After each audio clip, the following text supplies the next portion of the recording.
Welcome. If you want to change vibration settings in your OnePlus Nord N10 5G, at the first you have to go for the settings, and then we have to move for the sound and vibration. And right now, when you scroll down, we can find vibration options. So let's go right here. We can turn it on or turn it off. I mean devibrate for calls. We can of course change the vibration pattern.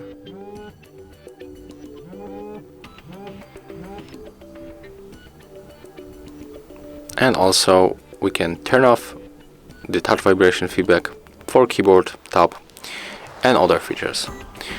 And that's how we can change it. Thank you guys for watching. Leave thumbs ups, comments and subscribe to our channel.